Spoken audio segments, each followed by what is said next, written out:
Salut et bienvenue dans cette édition de votre magazine Les Grandes Lignes. Le samedi 20 avril 2024, le Quartier des Serres accueillait la deuxième édition de son festival de l'art. Organisé par The Womb Creations, cet événement rassemblait les œuvres d'une bonne soixantaine d'artistes proposant des œuvres réalisées en une diversité de techniques.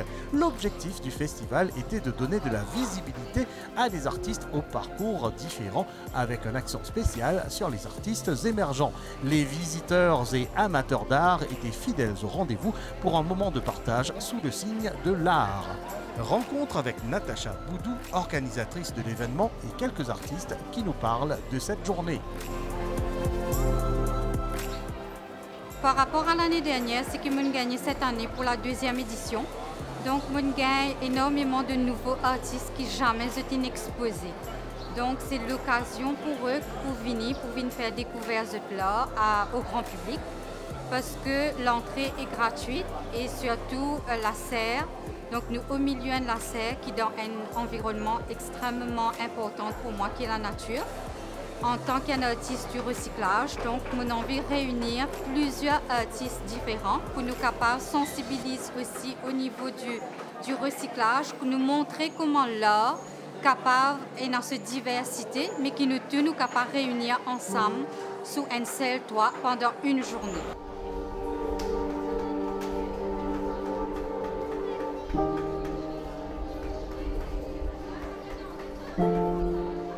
Pourquoi The Womb Creation? C'est parce que dans ce womb, il n'y a aucune différence. Ça veut dire que tout le monde qui vient, tout le monde est capable de donner la vie. Comme on dit, tout le monde est capable de donner la vie dans ce womb.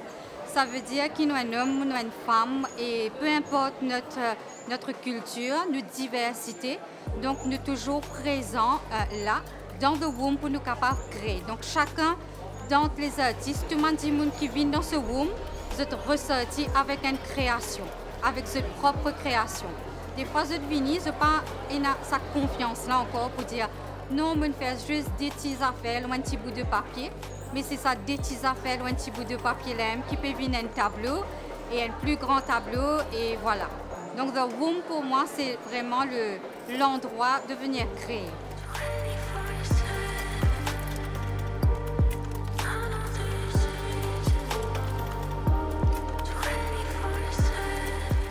Il y a surtout une ambiance très bienveillante, donc très bienveillante de la part parce que comme nous là dans diversité, il y en a beaucoup qui sont exposés, beaucoup qui ne sont pas exposés, donc il y a une entraide entre artistes. Et je pense qu'en tant qu'artiste, il ne faut pas oublier qu'il nous là aussi les uns pour les autres dans une vraie communauté. Et les retombées qui m'ont gagné, c'est la nervosité qui se tient là, le stress qui se tient là le matin. Comment ça une retombée avec les commentaires du public, comment le public il accueille là, il trouve la peinture. D'autres c'est très coloré et pour d'autres il y en a en noir et blanc aussi. Mais comment ça touche les personnes. Et quelque part ce festival c'est pour ça aussi, c'est pour le public qui est capable d'un problème, peu importe le problème qu'ils ont là. Donc ils sont capables de venir et guérir un petit partie de eux-mêmes. Donc, ils peuvent souffrir de n'importe quel chagrin d'amour, une dépression ou une maladie physique. Donc, ils sont capables de venir à travers les couleurs et à travers l'énergie des artistes, avec la générosité qu'ils ont là pour partager et repartir avec un petit guérison, un petit pansement sur le cœur, comment nous dire.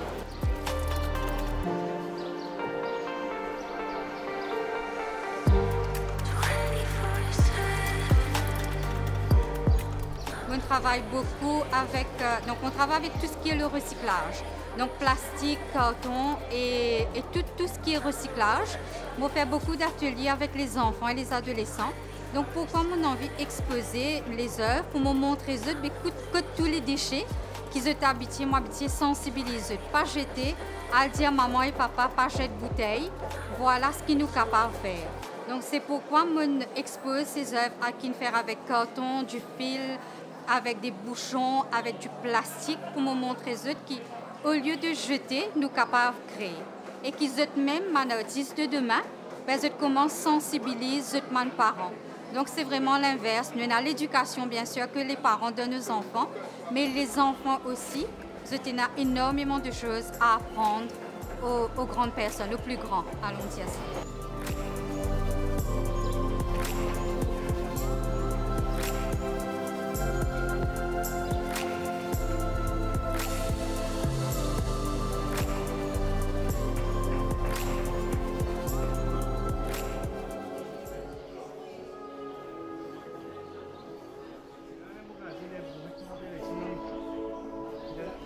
Heureusement de vous en tant qu'artiste qui va avec intéressant et surtout de moi comment vous finissez de parler de ça festival.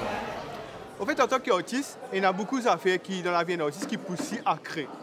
L'artiste même dans lui-même, c'est créer à travers l'inspiration. Et ce qui inspire moi, c'est beaucoup tout ce qu'il y a autour de moi, la nature, situation, dans Maurice, et il y a aussi une manière pour exprimer l'émotion et les sentiments.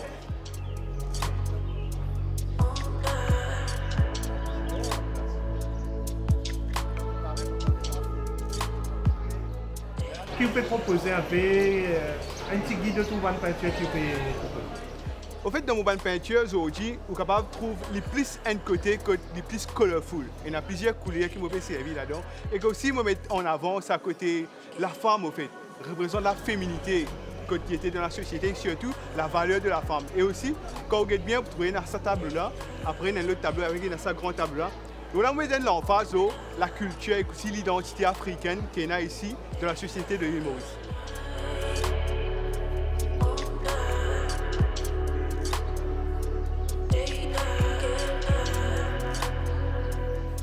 Comment on entend parler de ce festival-là et est-ce que vous pouvez trouver utile, est-ce que vous pouvez trouver response, etc.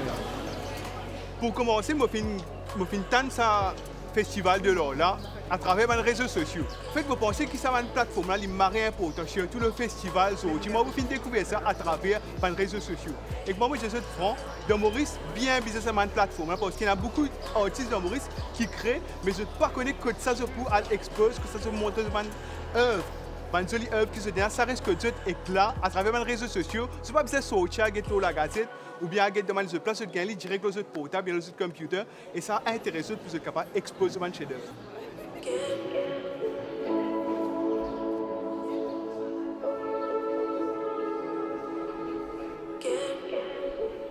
Et on trouve les réponses intéressantes, les gens viennent, s'intéressent.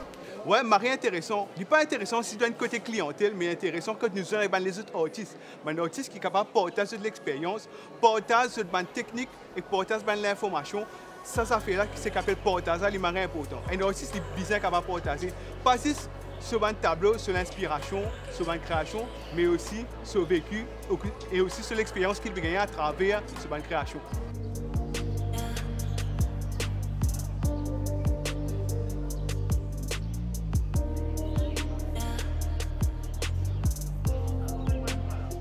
Parlez-moi de votre art, de votre pratique artistique. Alors, je fabrique des bijoux en résine. Je fais des boucles d'oreilles, des pendentifs. Je fais aussi des bookmarks. Enfin, tout ce où je peux servir de la résine. Et à l'intérieur, je mets des fleurs séchées, des feuilles aussi. Et je fais aussi des customs où les personnes peuvent me donner leur peut-être poils de chien, enfin, ou bien des feuilles, des fleurs de chez eux. Et puis, je mets dans la résine et je vends.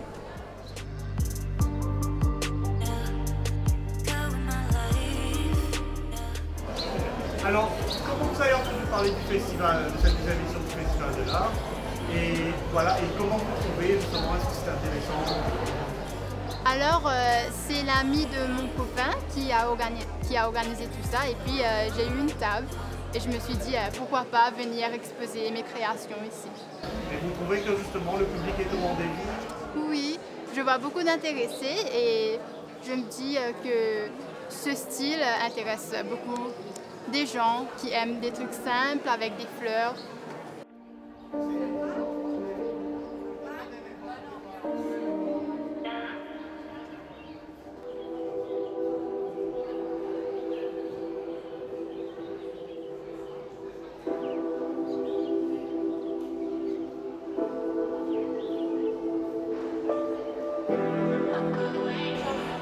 Alors moi, mon côté plus côté nature.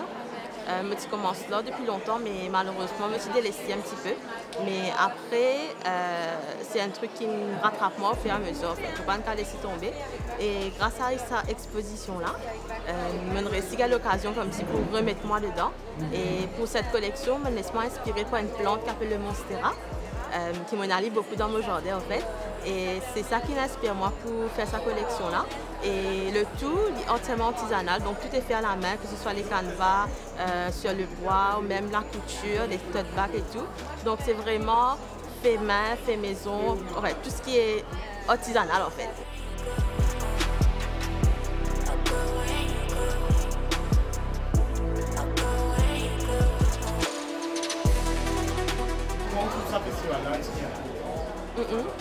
Alors en fait j'ai entendu parler de ça de bouche à oreille parce que malheureusement pas vraiment l'occasion pour suivre ce qui se passe, mais c'est un artiste, même je ne passe le mot, je dire hey Nassa, mais profite, expose-toi, montrer les autres qui te faire et tout. Mais c'est vraiment ça en fait, et vraiment me remercier les autres parce que c'est une vraie occasion pour pouvoir laisser ça tomber en fait. Parce que c'est vrai qu'à Maurice, on dit comme ça qu'il n'a pas vraiment gagné l'occasion pour exposer nos talents. Mais c'est grâce à ces personnes comme ça qui mettent nous à la lumière et ça c'est vraiment intéressant.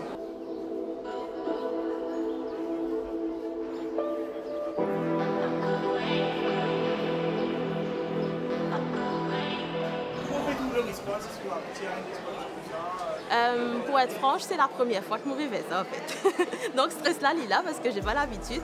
En plus c'est une collection qui m'a fait en 3 jours. Du coup, bon, moi je suis contente, je me fais trop là. En même temps, je suis un petit peu appréhendée le fait que je expose moi aux autres et comment je peux réceptif à ça en fait.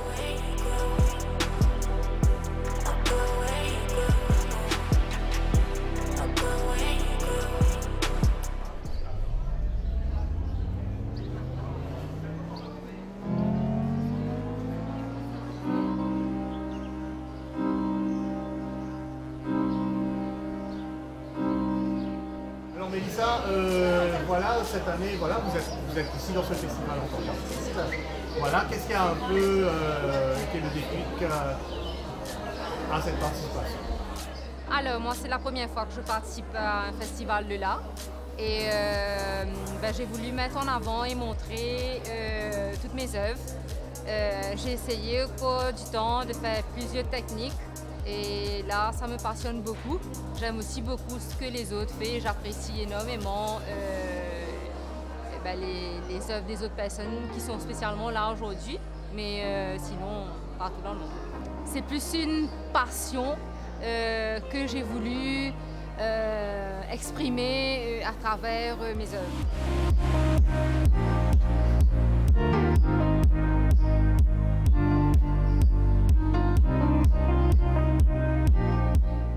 Qu'est-ce que vous peignez? Qu'est-ce que vous dessinez? Alors moi je m'inspire beaucoup des fruits, des arbres, des paysages mauriciens.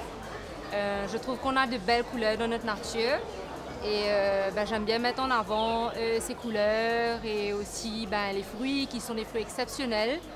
Donc ce que j'ai fait, c'est que j'ai été un peu partout sur l'île, j'ai pris quelques photos et j'ai redessiné ce qui m'a inspiré.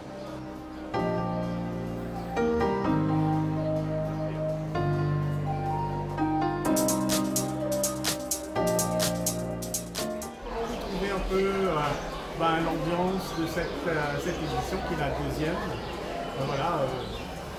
Voilà.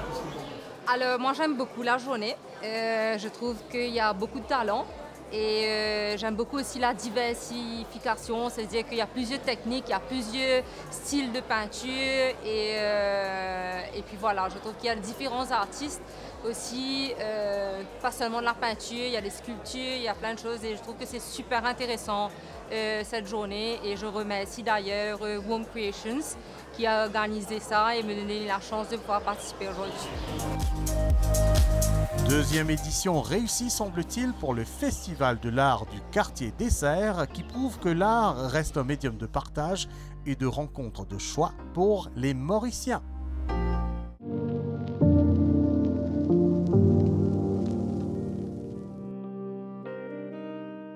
C'est l'heure maintenant de devenir complètement timbré. Jusqu'au 24 juin 2024, le musée Blue Penny propose une exposition intitulée « Timbré », construite autour des erreurs philatéliques.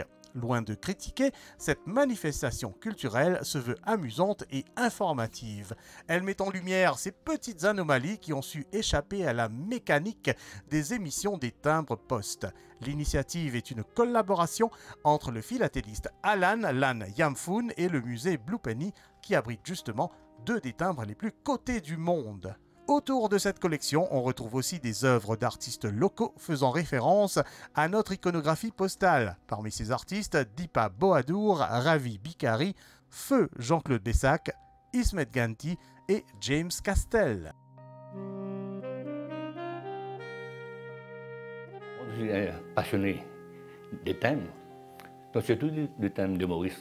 Je collectionne plutôt les thèmes Maurice et les thèmes des Nations Unies.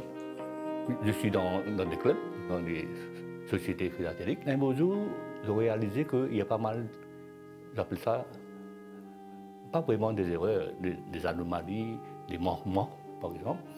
Et j'ai commencé à relever, répertorier. Et je suis arrivé à plus de centaines. Mais là, un beau jour, on a parlé avec Emmanuel, justement. Lui aussi, il trouve ça intéressant. J'ai commencé à travailler là-dessus. Ce qu'on expose aujourd'hui, c'est une trentaine seulement.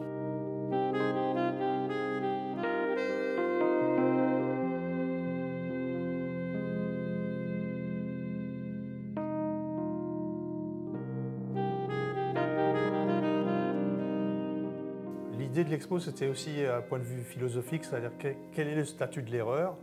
Donc il y a des anomalies, il y a des erreurs, après il y a carrément des fautes beaucoup plus graves, c'est-à-dire quand la personne représentée sur le timbre n'est pas la personne dont il s'agit normalement, ou par exemple quand on vous met une fausse latitude qui n'est pas la latitude de Maurice, juste à côté de la carte de Maurice et la latitude n'est pas bonne, là c'est grave quand même. Mais en fait, c'est des fautes graves, on en fait tous. Donc le processus, disons, c'est aussi réfléchir qu'est-ce qu'on fait de l'erreur une fois qu'on l'a commise.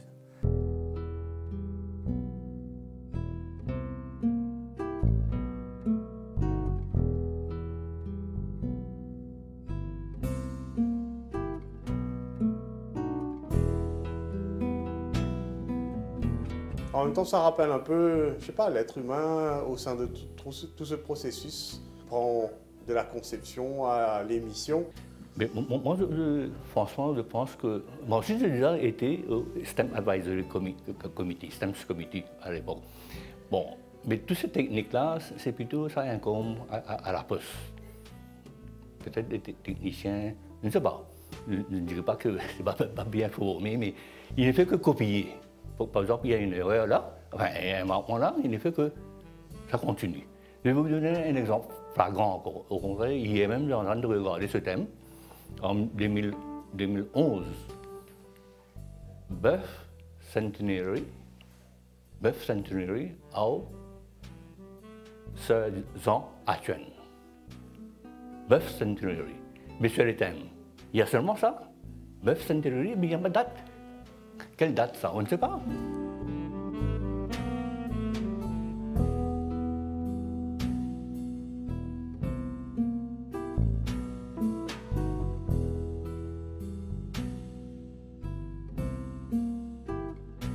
Par exemple, il y a un thème, et la poste, New GPO Building Port Louis,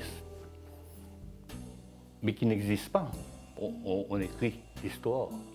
Par exemple, comme il y a un thème, 1980, Helen Keller, centenaire, Centenary of the Birth, centenaire de la naissance de Helen Keller. Elle est née 1880, centenaire, ça veut dire 1880, 1980. Mais sur le thème, 1880, 1968, ça c'est une erreur. Ce n'est pas seulement des critiques. On fait une recherche, on explique qui c'était cette dame-là, qu'est-ce qui est arrivé, tout ça.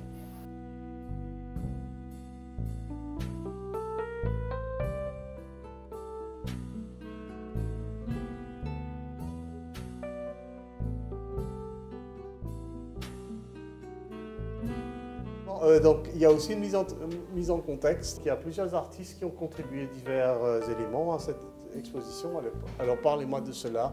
Bah, comme il y avait les erreurs, les fautes, les anomalies, etc. Donc, après, il existe des tendances artistiques comme le mail art. Donc le mail art, c'est très simple, hein, c'est tout l'art qui est passé par la poste. La seule règle, c'est que ça doit passer par la poste. Après, ça peut être axé sur le timbre lui-même, sur l'enveloppe, sur tout ce que vous voulez, mais ça doit passer par la poste. Et donc, je m'étais dit, ben, écoute, on peut compléter la notion d'erreur en l'assumant, quoi. Et à ce moment-là, l'art est privilégié parce que, bon, bah, en art, il n'y a pas d'erreur, il n'y a pas de...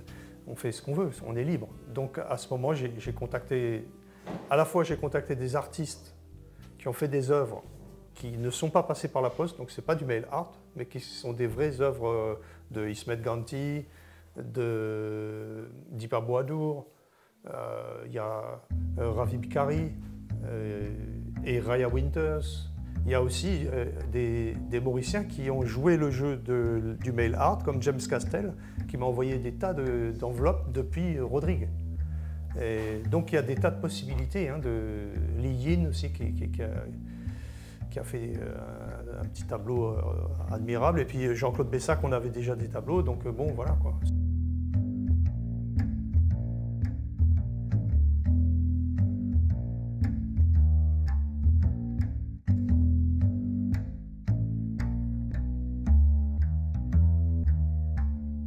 Il y a un certain plaisir à trouver l'erreur. Mais bah, une fois qu'on l'a remarqué, après, il y a à la fois un côté, une certaine jouissance à l'avoir trouvé, parce que bon, bah, tout le monde ne la trouve pas, l'erreur. Et puis après, une fois que vous l'avez trouvée, bah, vous trouvez que c'est tellement bizarre que bon, bah, ça fait rire, quoi. C'est quelque chose qui vous amuse. Par exemple, pour écrire une roupie sur les timbres, j'ai compté qu'il y a 9 façons. Donc vous pouvez très bien avoir RS1, 1RS, RE1, 1RE, R.1, 1.R, 1R, R1, tout ce que vous voulez. Quand on s'en rend compte, par contre, on voit qu'il y a des conséquences, en fait, ou des souvenirs parfois coloniaux, ou des trucs qui restent, qui subsistent, quoi, sans même qu'on les souhaitait, en fait.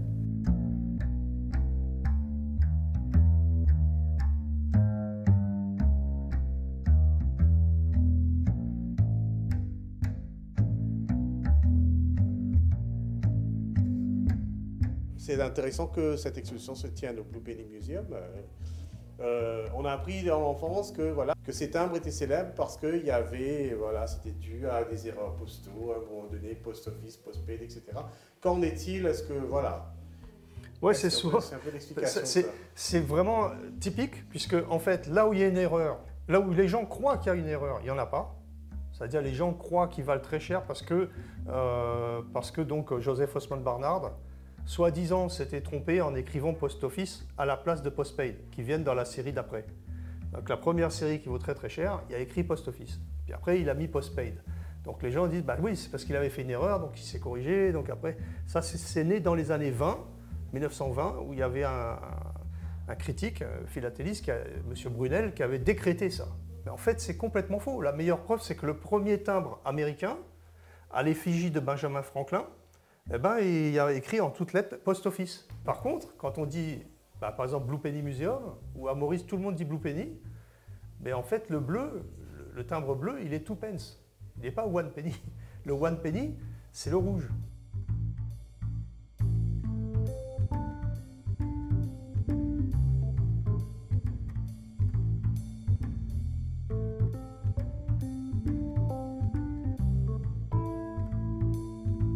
L'erreur crée la rareté parfois, voilà. Mais c'est la rareté parce que par exemple nos timbres n'ont pas d'erreur, mais ils sont très rares, il n'y en a que 27 dans le monde. Okay. Donc c'est la rareté qui crée le... Mais par contre les autres timbres comme le Inverted Jenny américain, ouais, où il y a un aéroplane qui fait un looping, quoi, ouais, qui n'est pas volontaire, eh ben, c'est une faute. Ils l'ont inversé, quoi. Ou le Cérès tête bêche, c'est-à-dire les premiers timbres français, il y en a qui arrivent avec la tête de Cérès à l'envers, on ne sait pas pourquoi. Et après, il y a encore le Treskilling Banco qui est suédois. Bah, il est de la mauvaise couleur. Enfin, il n'est pas de la mauvaise couleur, il est de sa couleur qui est jaune alors que la couleur était verte. Donc voilà, c'est des cas extrêmement rares, mais il y a parfois des erreurs qui donnent de la valeur. Ce que j'entends d'exposer, je suppose que personne n'a déjà fait à Maurice, même ailleurs, je pense. C'est-à-dire prendre les thèmes, d'analyser, de faire des critiques, de faire des suggestions, tout ça, et d'écrire une histoire à l'arrière, c'est très intéressant. Mais peut-être à travers cette exposition, les philatélistes, même les membres du public, ils vont apprendre de ça. En regardant les thèmes, ils vont essayer de voir, d'analyser. C'est ça le but. Jusqu'au 29 juin 2024 donc, l'exposition Timbré vous attend au Blue Penny Museum. L'entrée est gratuite. Cette exposition atypique vous invite à réfléchir sur la main humaine et ses failles dans des sphères invisibles de notre quotidien. Point final à cette édition. Soyez bon public, on se retrouve bientôt. Restez en ligne.